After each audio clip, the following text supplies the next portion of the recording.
우리가 예수님에 관해서 이야기할 때요, 자주는 아니지만 이렇게 사용하는 표현 중에 이 독생자라는 말이 있습니다. 요한일서 4장 9절 봐볼까요? 보면은 하나님의 사랑이 우리에게 이렇게 나타낸 바 되었으니 하나님이 자기의 독생자를 세상에 보내심은 그로 말미암아 우리를 살리려 하심이라. 아멘. 독생자, 그러니까 하나님의 독생자는 뭡니까? 하나님의 하나밖에 없는 외아들이죠. 그죠? 그리고 이게 이제 헬라 원어를 보면은 그 원어를 좀 우리말로 번역해 보면은 유일무이한 자입니다. 그래서 영어 표현을 보면은 the one이라는 표현을 써요. 외아들이라는 표현을 쓰고, 그리고 또 다른 영어 성경에 보니까 the one and only라는 표현을 씁니다. 그러니까 한 분이시고 유일하다. 이런 표현을 우리가 독생자라고 쓰는데요. 하나님이 자기의 독생자를 세상에 보내셔서 그로 말미암아 우리를 살리려 하셨다라는 이 말씀. 이 말씀이 우리에게 정말 이 마음속에 새길 수 있기를 바랍니다. 맞아요. 주님이 오셔야 우리가 살 수 있어요. 온전히 살아가는 거죠. 사실 이런 표현을 쓰잖아요. 껍데기밖에 없는 인생. 좀 너무 극단적인 표현일 수 있긴 하나. 그렇죠? 우리의 인생이 온전한 인생, 가치 있는 인생이 아니면 우리는 온전히 살아간다라고 말할 수 없는 것처럼 우리 주님이 오셔야 우리가 살 수 있는 겁니다.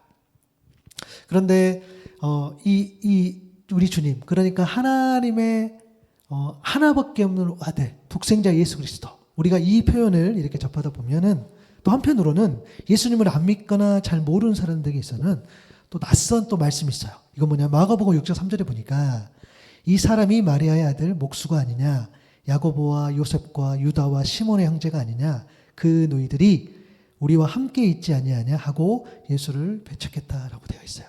그러니까 뭐냐면 예수님의 육신의 가족들, 우리가 생각할 때에 우리 주님은 하나님이시고 또 온 인류를 구원하시는 어찌 보면은 세상 사람들이 봤을 때는 물론 특별한 사람 정도로 보는 사람도 있겠죠. 그러나 보편적으로는 이제 신적인 존재, 그죠?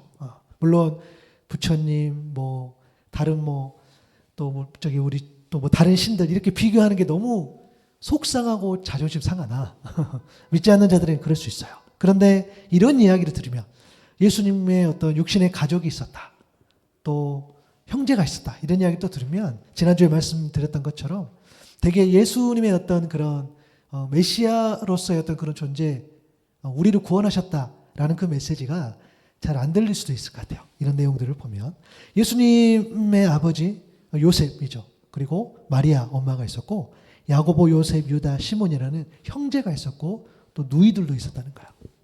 이런 표현들. 그러면 메시아이신데 이 땅을 구원하러 오셨다고 하셨는데 형제도 있고 누이도 있고 이렇게 하면 되게 그 내용이 좀 뭐랄까 그 어떤 권위라든가 이런 메시지가 좀 떨어지는 것 같기도 해요. 그러나 지난주도 말씀 나눴잖아요. 왜 예수님께서 이 땅에 사람으로 오셔야 하는지 저와 여러분 때문입니다. 우리가 못 알아봐요. 우리가 못 알아봐. 하나님이 하나님으로 오시면 못 알아봐. 그런데 하나님께서 참 하나님이시지만 참 사람으로 오셨다는 거예요. 그래서 말씀을 주시면서 실제로 살아내는 모습을 우리에게 보여주신 거죠. 부모도 있고 형제도 있고 누이들도 있고 우리와 같은 모습으로 철저하게 살아가셨다는 거예요. 성경에는 이런 어떤 개인적인 기록은 없어요. 그리고 이제 예수님의 어떤 공생의 사역들, 사역하시는 사역들만 내용이 들어있지만 우리가 알 수 있죠. 가장 평범하게 정말 낮은 모습으로 예수님이 만난 사람만 보면 우리가 알 수 있어요. 사람들이 손가락질하고 사람들이 무시하고 외면했던 그런 사람들, 그때 당시에 가장 천대받고 했던 사람들을 예수님을 만나고 예수님 만나주시고 그들의 친구가 되어주시고 그들을 구원해 주시는 그런 모습들. 그러니까 그냥 예수님은 물론 특별한 존재고 온 인류를 구원하신 예수님이시지만 그가 살아가는 삶 속에서 보면은 너무너무 그냥 평범한, 그렇죠? 아저씨 하면 좀 이상하긴 하지만 그런 모습이었다는 거예요. 그런 모습으로 예수님께서 오신 거죠. 정말 낮은 자로 오셨어요. 그렇죠? 그래서 그것은요, 여러분들이, 저와 여러분이 우리가 하나님의 자녀로 살아간다는 것은 어디 특별한 존재, 물론 우리가 하나님 말씀으로 이 세상 가운데서 거룩하게 구별되게 살아가긴 하나 이 세상을 등지고 살 수는 없잖아요. 똑같이 똑같이 먹고 똑같이 자고 똑같이 일하고 똑같이 공부하고 이제 그런 모습들. 정말 그렇게 살아가기를 기대하고 바라신다는 거죠. 왜냐하면 하나님의 자녀로 살아가는 것이 진정으로 살아가는 거기 때문에. 그래서 어떤 하나님 정말 우리에게 바라시는 건 어떤 육신적으로 풍요로운 삶이 아니라 우리에게 영적으로 풍요로운 삶인 거죠. 정말 하나님께서 우리 하나님의 자녀로서 온전히 섰을 때에 그 모습들을 우리 주님이 오셔서 하나하나 보여주신 거죠. 그러나 저와 여러분은 죄인이기 때문에 오셨을 때에 죄인으로 똑같이 사람의 방법으로 오시면 안 되기 때문에 사람은 몸을 빌리되 하나님의 방법으로 오셨다는 것. 성령이 충만해 성령이 잉태되었다는 것을 우리가 지난주에도 이야기 나눴고 그리고 십자가 희생을 통해서 그 사랑을 충족시키신 거죠. 그래서 예수님께서 이 땅에 오시는 방법이 바로 그러한 내용들이었습니다. 우리가 그것을 기념하고 기억하는 그런 또 주간인 거죠. 예수님의 형제 중에 야고보라는 이름이 있어요. 근데 이 야고보는요, 오늘 우리가 묵상할 그 야고보서, 그렇죠? 이름이 똑같죠.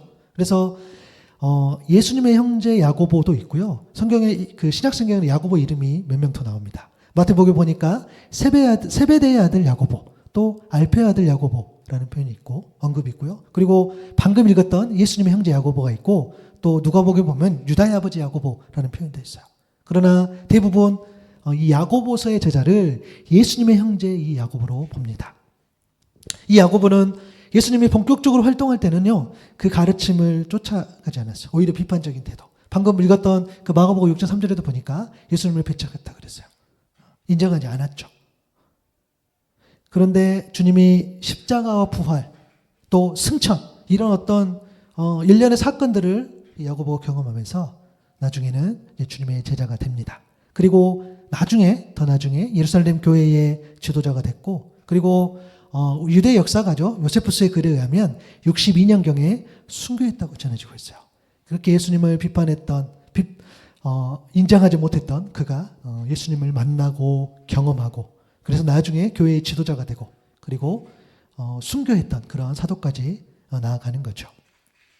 여러분, 이 야고보서의 배경을 살펴보면 당시에 큰 환난이나 박해가 있었던 것으로 보입니다. 그래서 예루살렘을 떠나서 흩어져 살고 있던 이 성도들, 정말 고난받고 어려움을 당하고 있던 그 성도들, 야고보서가 쓰인 그 배경 당시를 보면은 외적으로는 이런 어려움이 있었어요. 뭐냐면 이런 거죠. 그러니까 예수님을 인정하지 않는 유대교, 그러니까 자기 민족에게 그러니까 동네 우리 같은 그 사람들에게 핍박을 당하는 거죠. 예수님을 인정하지 않기 때문에 이단이라고 공격받고 그런 거죠. 그게 이제 외부적인 어려움이 있었고요. 내부적으로 뭐가 있었냐면 이제 예수님을 믿고 교회가 세워져 가면서 신앙생활을 하면서 그럼에도 어떻게 됩니까? 어떤 경제적인 이유 때문에 성도 간의 차별도 생기고 또 신앙의 어떤 형식화도 생기고 또 세상과 타협하는 세속화 이런 문제들이 교회 안에서 또 성도들에게 하나하나 발생합니다. 사실 지금의 저희들 모습이랑 별반 다르지 않죠. 신앙의 어떤 형식화 또 세속화 그러잖아요. 더 사랑해야 되지만 그러지 못한 것들이 교회에 나오는 것처럼 그들도 똑같이. 여러분 그래서요. 이 성경의 이야기가 분명 과거 이야기이긴 하나 살아계신 하나님의 이 생명의 말씀이기 때문에 오늘 우리 살아가는 그 이야기와 같고 또 앞으로 일어날 이야기와 같은 줄로 믿습니다. 그래서 여러분 성경 이야기를 우리가 가볍게 보면 안 돼요. 옛날 이야기일 수 있죠. 또 문화가 다를 수 있고 어떤 상황이 다를 수 있고 물론 우리가 그것을 감안하면서 본다고 하지만 사실은 다 있어요. 다 있다는 거예요. 우리가 발견하지 못할 뿐이지, 그죠? 우리가 찾지 못할 뿐이지 하나님의 그 말씀 안에 세상을 어떻게 살아가야 되는지의 그런 어떤 통찰들이 다 들어가 있는 거죠. 하나님 그 뜻 안에 담겨 있는 거죠. 이렇게 우리가 말씀을 볼 때 특별히 이 야고보서 묵상할 때에 우리가 반드시 좀 이렇게 넘어야 할 상, 그러니까 좀 균형을 갖춰야 될 그런 이 성경의 시선이 있어요. 그 내용을 조금 정리해 보면 김윤희 박사님의 어떤 성경 에센스 그 내용을 조금 제가 참고를 해서 말씀을 드려보는데 여러분 로마서 3장 28절의 말씀을 보면 그러므로 사람이 의롭다 하심을 얻는 것은 율법의 행위에 있지 않고 믿음으로 되는 줄 우리가 인정한다 그랬어요. 우리가 잘 아는 말씀이죠. 바울의 고백이죠. 그러니까 구원은 믿음이 있어야 돼 구원받는다는 거예요. 우리가 잘 알죠. 왜냐하면 우리는 훨씬 이야기를 많이 해요. 그런데 야고보서 보니까 2장 24절에 보니까 이로 보건대 사람이 행함으로 의롭다 하심을 받고 믿음으로만은 아니다라고 되어 있어요. 어떻게 됩니까? 구원은 믿음만이 아니라 행함이 있어야 된다라고 이야기를 해요. 그러니까 지금 이게 막 부딪히는 것 같아요. 믿음으로 구원받지. 무슨 소리야? 구원은 믿음만이 아니라 행함도 있어야 돼 라고 이야기를 하는 거죠. 이 부분. 두 사도의 내용이 이렇게 부딪히는 게 아니라 상황이 좀 달라요. 바울은 뭐냐면 구원을 얻으려면 율법을 지켜야만 한다는 그 율법주의자들을 향해 믿음을 이야기하는 거예요. 그러니까 행위가 너무 많아. 과할 정도로 어떤 행위들을 내세우면서 하는 사람들에게 야, 너 자꾸 행위를 강조하면서 그 행위 때문에 네가 구원받는다고 하는데 아니야. 그 행위가 아니라 예수 하나님을 향한 그 믿음, 예수 그리스도를 향하는 그 온전한 믿음으로 우리가 구원받아라고 이야기하는 거예요. 그러나 야고보 사도는 뭡니까? 구원받았어요. 내가 구원받았어. 내가 하나님을 믿어. 나 이제 하나님의 자녀야 라고 말하는 사람들이 이상하게 행함이 너무 없다는 거예요. 단지 그냥 내가 내 마음으로 믿었어. 그 믿음이라는 것이 단순하게 어떤 그런 교리로만 보는 거죠. 그 정도만 생각하고 불신자보다 더 어떤 그 말씀을 붙잡는 사람의 행위가 나오지 않는다는 거예요. 그들을 향해 야고보가 이야기하고 있다라는 거예요. 그러니까 내가 막 예배를 열심히 드리는 사람, 그러니까 믿음 없이 막 드리는 사람을 향해 바울이 이야기했다고 한다면 야고보는 어떻게 합니까? 전혀 그냥 말로만 내가 믿어요, 내가 자녀예요 라고 이야기하는 사람들을 대상으로 이야기를 한다는 거예요. 그래서 바울은 예수님을 믿기 전에, 그렇죠? 그러니까 믿음이 없는, 믿지도 않으면서, 온전히 믿지 않으면서 하나님에 대한 그런 신실한 그런 믿음이 없는데도 마치 뭔가를 하면서 내가 이만큼 했으니까 내가 구원받았다 라는 것들. 그러니까 구원을 얻기 위해 한 행동은 믿기 전에 그렇죠. 그게 구원에 영향을 미치지 않는다고 보는 거예요. 그러나 야고보는 믿는다고 하면서 그에 맞는 행동이 없다면 그것은 온전한 구원이 될 수 없다라고 이야기하는 거죠. 그래서 바울은 어찌 보면은 어떤 그 믿음의 어떤 그런 시작 단계, 그죠? 그가 말한 칭의는 이 구원을 받는 그런 시작 단계로서 바울이 이야기했던 것은 뭐냐면 신분의 어떤 변화, 신분의 옮겨감을 이야기하는 거예요. 내가 예전에는 세상 속에서 어떤 죄와 어떤 사망, 그 법을 따르는 그 공간에서 살았다면 내가 이제는 예수를 믿는 믿음으로 하나님의 어떤 거룩함, 하나님의 생명, 하나님의 온전한 그 법을 따르는 그 영역으로 옮겨가는, 그렇죠. 그 믿음을 바울이 이야기한 거예요. 그런데 야고보는 뭡니까? 마태복음 7장 21절에 잘 나와 있어요. 야고보가 이야기한 건 뭐냐면 마지막 그때에 나더러 주여 주여 하는 자마다 다 천국에 들어갈 것이 아니요 다만 하늘에 계신 내 아버지의 뜻대로 행하는 자라야 들어가리라 라는 이 말씀. 최후의 선언. 그러니까 내가 주여 주여 하는 자, 여러분 맞아요. 주여 주여 하는 자가 하나님의 자녀겠죠. 맞죠? 주여 주여 하는 자가 하나님의 자녀로서 이제 하나님께서 마지막 그때에 베풀어 주신 그 하나님의 나라를 선물로 받겠죠.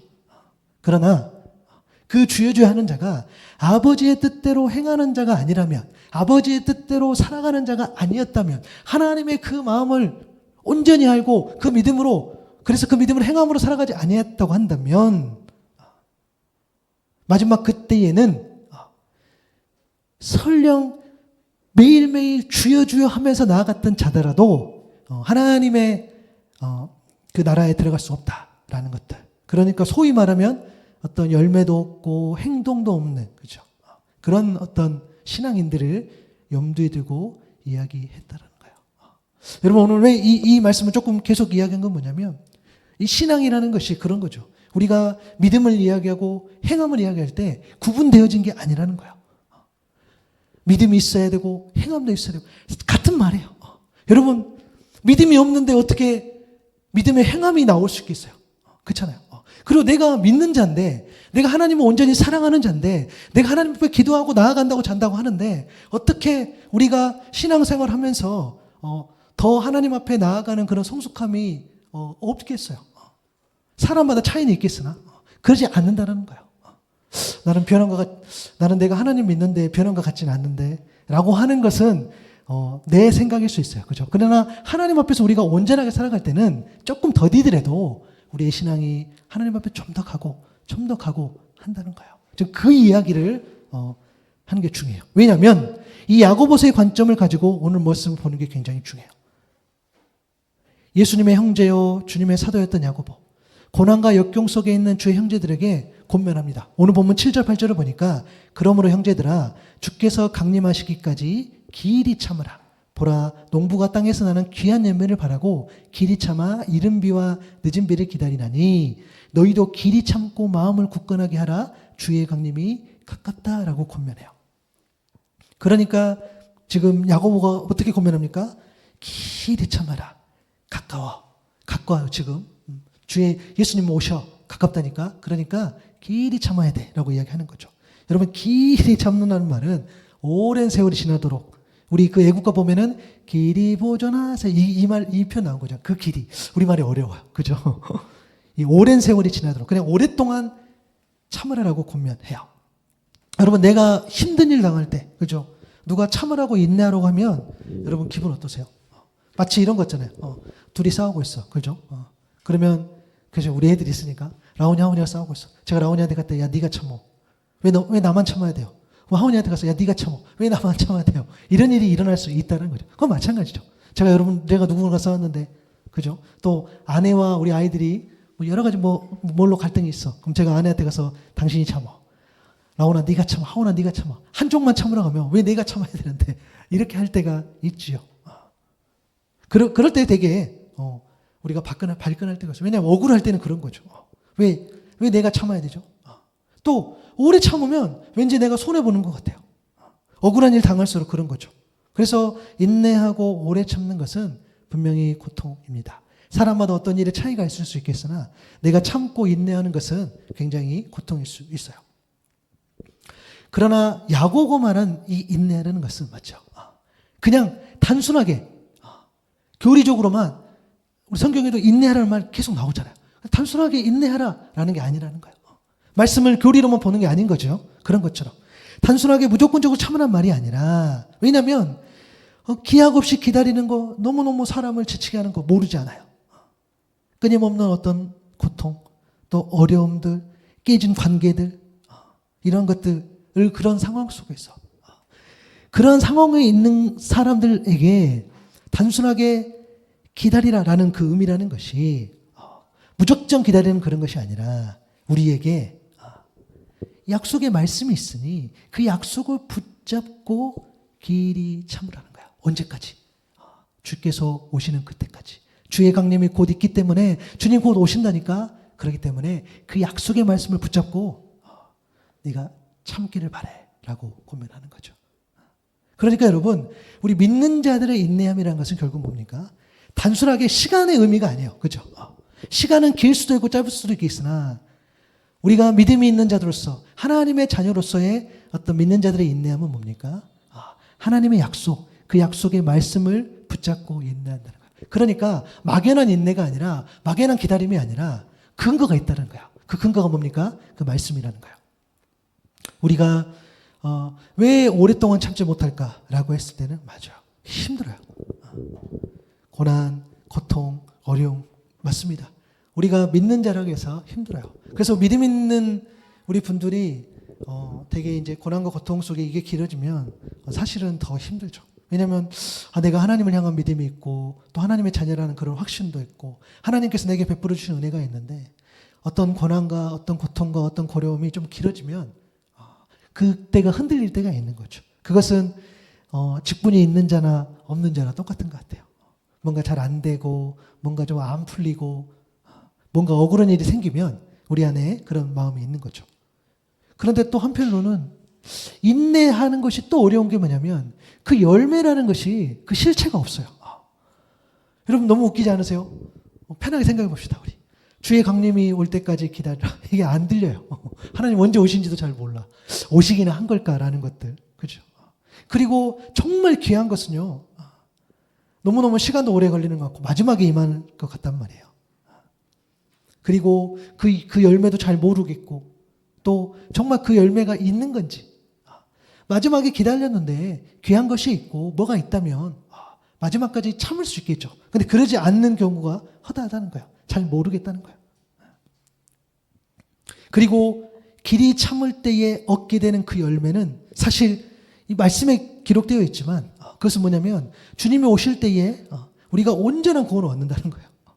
내가 기다리니 어떤 재물이 일어나고, 내가 기다리니 내가 어떤 부와 어떤 명예와 어떤 영광과 사람들이 막 박수 쳐주고 이런 게 아니라 온전한 구원을 얻는 것, 하나님과 영원토록 친밀하게 사랑하는 것이, 그것이 마지막 때에 우리가 얻는 귀한 열매라는 거예요.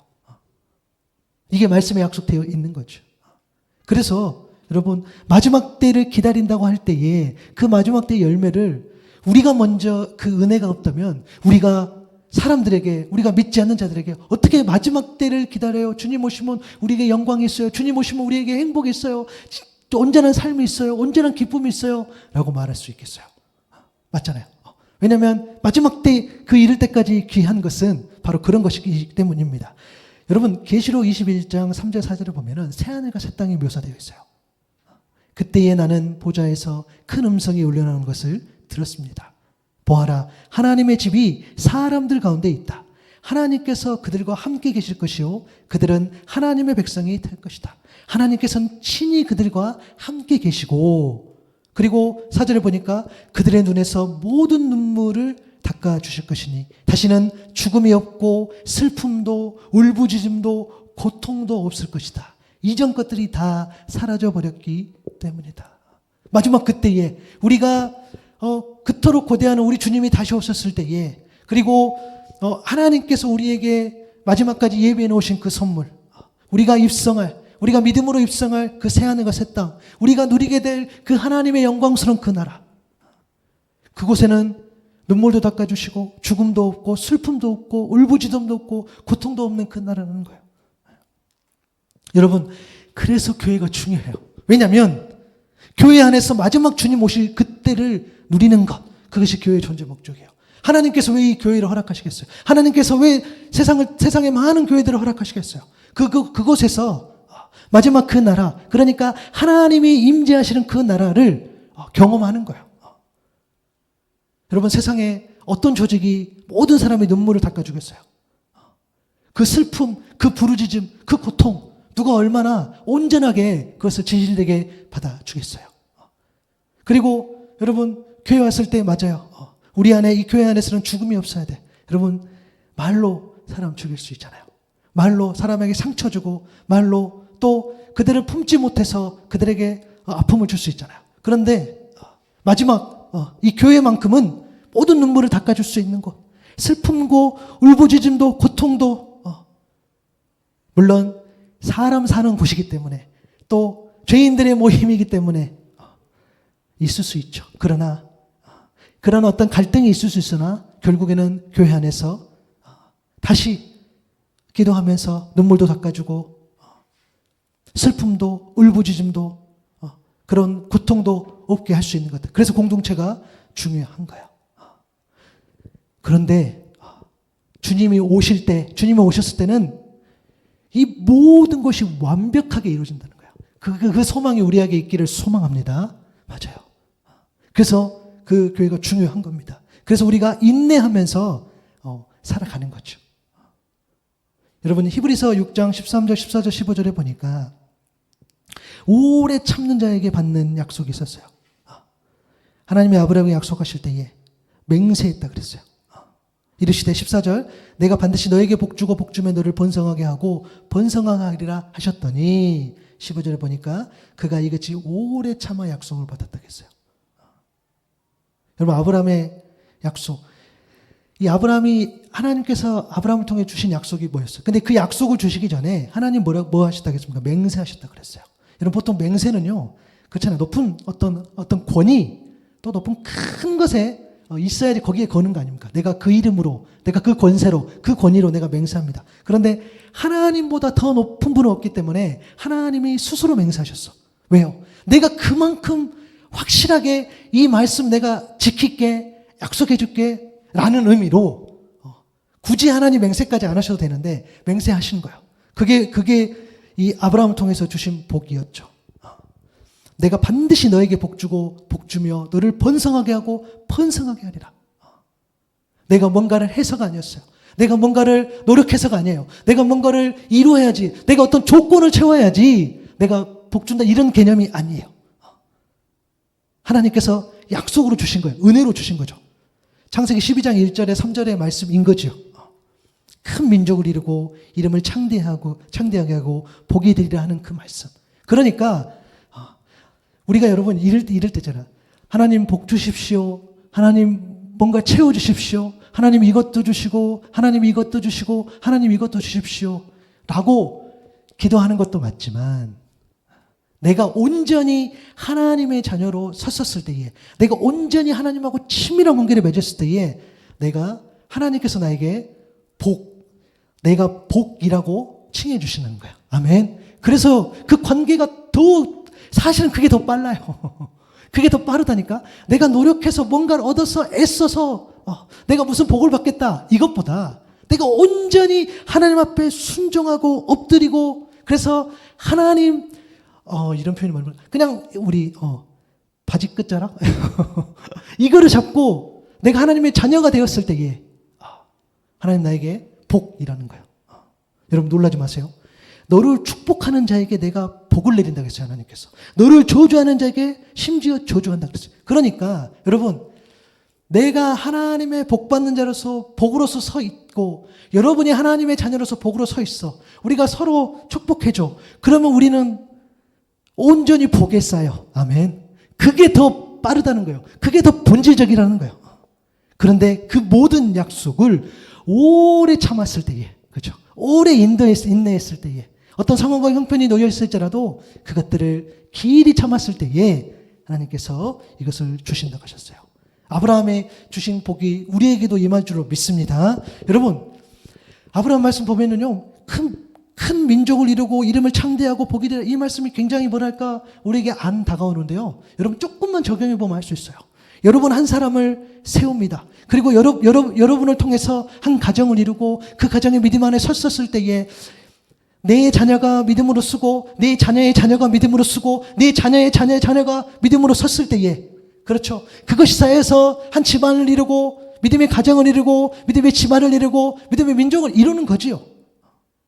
그래서 우리는 무명일지도 모르나 우리가 하나님 앞에 믿음으로 섰었을 때에 하나님은 그 생명책에 하나님 말씀하신 그 기록에는 하나님 보시기에는 믿음의 사람. 그래서 복이 되는 거죠. 그래서 하나님의 자녀로 우리가 온전히 서는 게 중요한데 그것을 오래 참았을 때에 하나님께서 복을 주신다는 거예요. 그런데 우리에게 부정할 수 없는 사실이 있어요. 뭐냐면 그 기다림의 시간이 우리 인간적 시간에서 보면 너무 지루한다는 거예요. 심지어 주님이 오신다고 하셨는데 지금 아시죠? 지금 몇천 년 지났어. 그죠? 최소 2000년은 지났어. 이거 어떻게 해결할까요? 분명히 지금 마치 사도행전 1장에 보니까 마치 금방 오실 것처럼 이렇게 했는데 내가 금방 올게라고 하신 것 같은데 안 오셨단 말이에요. 이게 물리적 시간으로는 어찌 보면 우리가 느꼈을 때는 수천 년 지금 지나간 거죠. 하지만 하나님의 시간, 하나님의 때에는 좀 다르다는 거예요. 또 하나님 시간 안에서는 그렇게 길지 않아요. 베드로후서 3장 8절에 보니까 사랑하는 자들아 죽게는 하루가 1000년 같고 1000년이 하루 같다는 이 한 가지를 잊지 말라라고 되어 있어요. 시편 90편 4절에 보니까 이 시편 90편 4절을 인용한 말씀인데 주의 목전에는 1000년이 지나간 어제 같고 밤의 한순간 같을 뿐이다 라고 기록되어 있어요.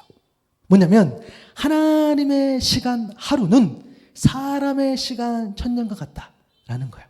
굳이 표현해 보자면 사람의 시간이 아무리 길어도 하나님의 시간 안에서는 굉장히 짧을 수 있다는 그 말. 그렇죠? 그러면 이것은 사람의 편에서는 오래 걸리는 일도 하나님의 편에서는 그 일이 순식간에 일어날 수도 있고, 하나님이 원하시면 사람에게 오래 걸리는 일도 순식간에 일어날 수 있다는 그 의미. 그렇기 때문에 우리가 하나님 앞에서 시간을 이야기할 때는 사실 사람의 시간은 무의미할 정도로 굉장히 짧을 수 있다는 거예요. 그러면 주님의 다시 오심, 우리가 생각할 때 주님의 다시 오심은 사실은 인간적인 생각으로는 시간이 굉장히 길어요. 또 아직 오지 않으셨어. 언제 오실지 몰라. 그죠? 그러나 하나님의 시간 안에서는, 그렇죠? 하나님의 방법대로 그 시간들이 이루어진다는 거예요. 그래서 베드로가 이야기하는 거죠. 베드로후서 3장 9절 말씀입니다. 주의 약속은 어떤 이들이 더디다고 생각하는 것 같이 더딘 것이 아니라 오직 주께서는 너희를 대하여 오래 참으사 아무도 멸망하지 아니하고 다 회개하게 이기를 원하신다라고 했어요. 하나님의 일하심, 하나님의 역사하심, 하나님의 다스리심, 하나님의 통치해가는 그 약속이 사람들이 더디다고 생각하는 것 같이 더딘 것이 아니라, 하나님의 뜻은 뭡니까? 오래 참으시는 이유는 모두가 멸망하지 않고 다 회개하게 이르기를 원하신다는 거예요. 언제 오시냐? 이것은요, 언제 오시지? 라고 했었을 때는 그냥 그 시간이 지체된 것인 것 같지만, 그의 역사하신 하나님의 뜻을 보면 하나님께서 오래 참으신 이유는 아무도 멸망하지 아니하고 다 회개하게 이르기를 원하신다는, 저와 여러분 때문인 줄로 믿습니다. 뭐 이런 거겠죠. 최근에 저희 수협에 드릴 때 이제 한 집사님이 이제 한국에 이제 곧 가세요. 이제 한두 달 있으면 가시는데, 가시면서 이제 시댁 어르신들을 한국 가면은 시댁 어르신과 함께 예배참 드려서 그분들이 정말 주님의 자녀가 될 수 있도록 그렇게 하기를 원하시면서 계획하고 계신다는 거예요. 그래서 너무너무 훌륭한 거죠. 너무너무 같이 기도하면서, 그리고 제가 또 그렇게 말씀드렸죠. 그러면 우리 집사님의 시어머니 시댁 어른이 아직 구원받지 않았으니 아직 주님은 안 오시겠습니다라고 그랬어요. 한 몇 개월 남았다 그랬어요. 적어도. 그죠? 맞아요. 주님이 안 오시는 이유는 그거예요. 그렇게 생각해 보세요. 그러면 우리 자녀, 내 남편, 내 아내, 우리 자녀들, 우리 친척들, 우리 가족들, 또 내가 아는 누구, 앞으로 내가 만날 사람 중에 누구, 아직 예수 그리스도를 모르고 구원에 이르지 않는 수많은 사람들, 그들 때문이라도 어쩌면 주님께서 다시 안 오신다는 거예요. 아직 오시기에는. 그러면 어떻게 해요? 우리가 반대로 주님 조금 더 나중에 오셔야 되겠습니다. 아직 구원에 다 회개해야 될 그 영혼들이 있습니다. 라고 말할 수 있는 거죠. 그래서 하나님의 어떤 그런 시간들에 대해서 이야기할 때는 우리가 맞아.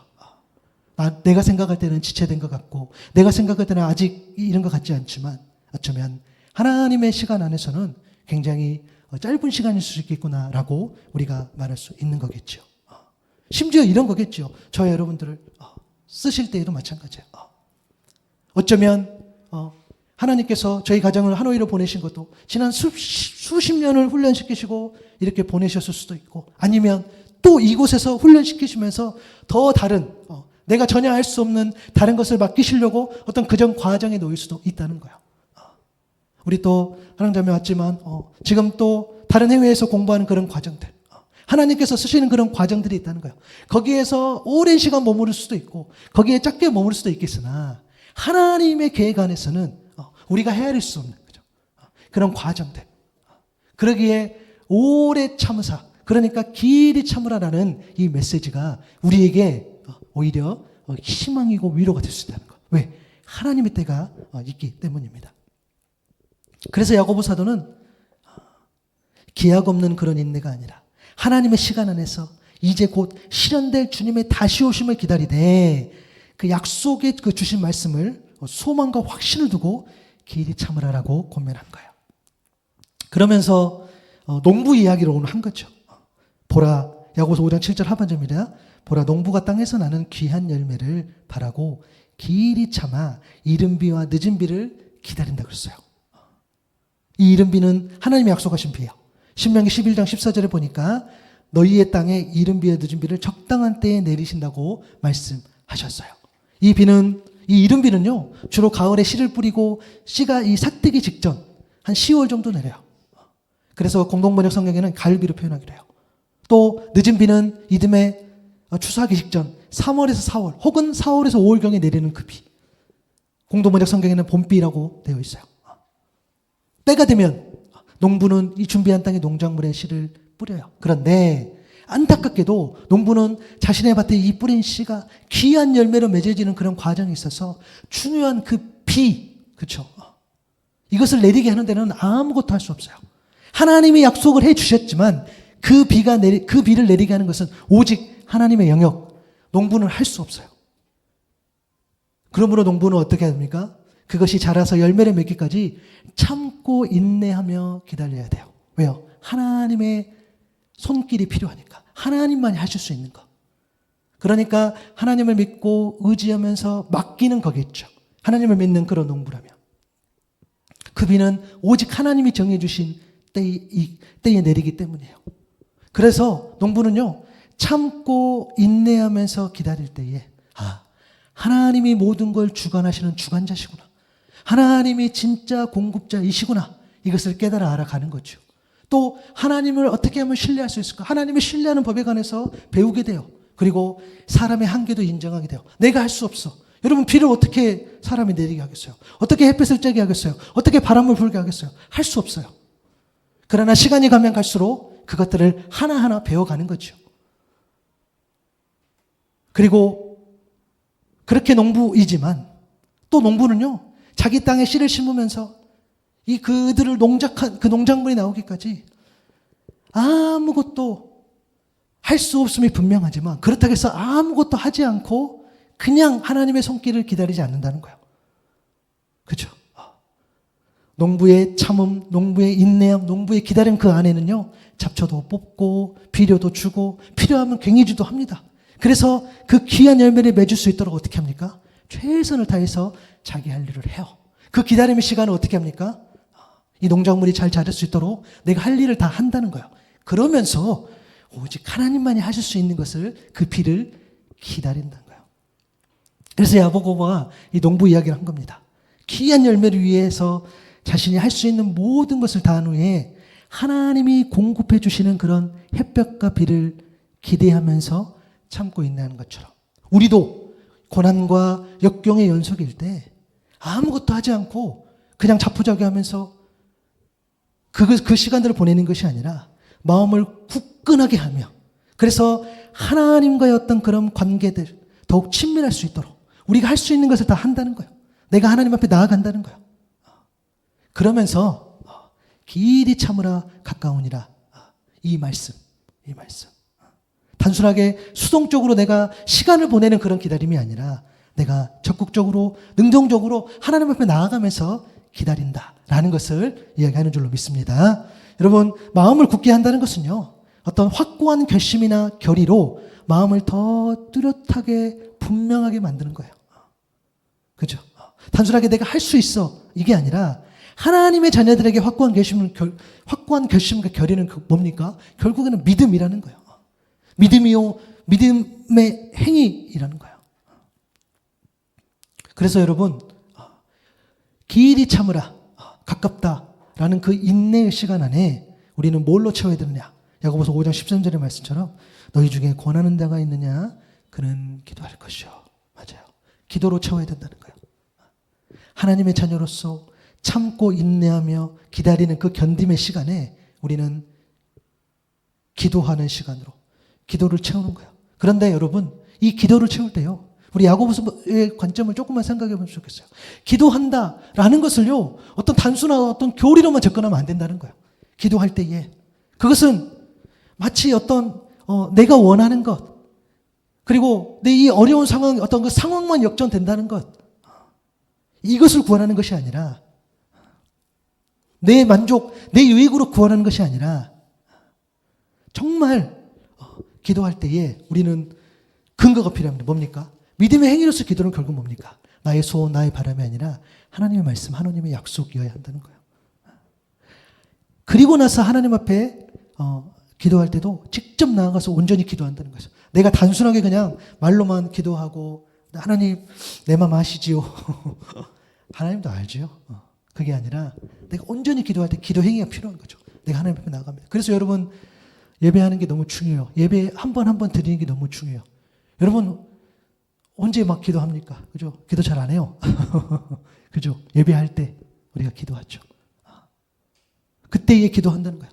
그러나 내 바람, 내 소망, 내 소원도 기도하지만 우리가 온전히 믿음의 행위로서 기도는 뭡니까? 나의 소원, 나의 바람이 아니라 그 하나님의 말씀 앞에, 하나님의 약속 앞에 정말 그 약속을 말씀을 붙잡고 하나님의 뜻이 하늘에서 같이 하늘에서 이루어진 것 같이 이 땅에서도 이루어질 수 있도록 그런 주어진 상황 속에서 참고 인내할 때에 그 기도로 채웠을 때에 우리 주님께서 우리와 함께 해 주실 줄로 믿습니다. 왜요? 여전히 하나님의 관점 안에서는 주님의 오심이 가까워요. 이것을 믿을 때에 우리는 자유할 수 있어요. 맞아. 하나님은 곧 오셔. 그게 맞죠. 하나님의 하루는 마치 사람의 천년과 같은 그런 어떤 갭이 있기 때문에 우리가 자유함이 좀 필요해요.